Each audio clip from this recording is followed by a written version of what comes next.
Hello friends, MTR ఎంటర్టైన్మెంట్కి స్వాగతం. ఈరోజు వచ్చేసి బంగాళాదుంప బజ్జీలు అవి ఎలా ప్రిపేర్ చేసుకోవాలో చూసేద్దాం.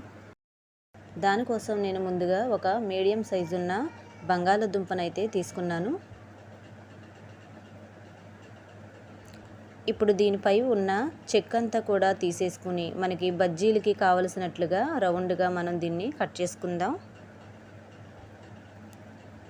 చూడండి, ఇదే విధంగా నేనైతే ఒక బంగాళాదుంపని తీసుకుని ఈ విధంగా కట్ చేసుకున్నాను. ఇప్పుడు ఇవి పక్కన పెట్టేసి ఒక గిన్నె తీసుకుని నేను శనగపిండిని 2 కప్పులు అయితే తీసుకుంటున్నాను.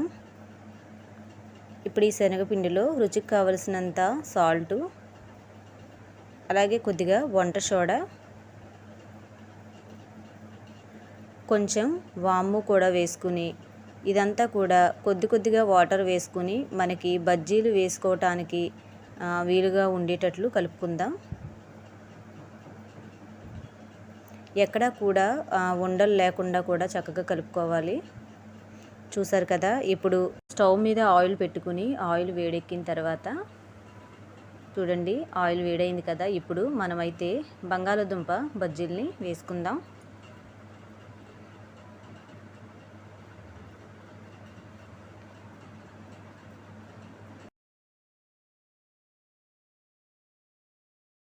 మనం ఇలా వేసుకుంటున్నప్పుడు స్టవ్ అయితే మీడియం ఫ్లేమ్లోనే పెట్టుకోవాలి. ఎందుకంటే ఎక్కువ పెట్టుకున్నా కూడా పైనంతా కూడా మనకి ఉడికిపోయినట్లు కనిపించినా కూడా లోపలైతే పచ్చిగానే ఉంటుంది. అందుకని మనం మీడియం ఫ్లేమ్లో పెట్టుకుని వేయించుకుంటే చక్కగా ఉడికిపోతాయి లోపల కూడా.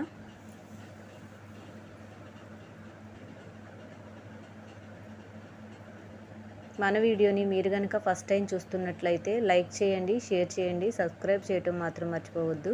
చూడండి, ఇప్పుడైతే ఇవి మంచి కలర్ వచ్చి ఏగినాయి కదా. ఇప్పుడు ఒక్కొక్కటిగా తీసేసుకుందాం వేరే ప్లేట్లోకి. ఎలాంటి ఈజీ రెసిపీస్ కోసం మన ఛానల్ని ఇప్పుడే లైక్ చేయండి, సబ్స్క్రైబ్ చేయటం మాత్రం మర్చిపోవద్దు. Thank you for watching.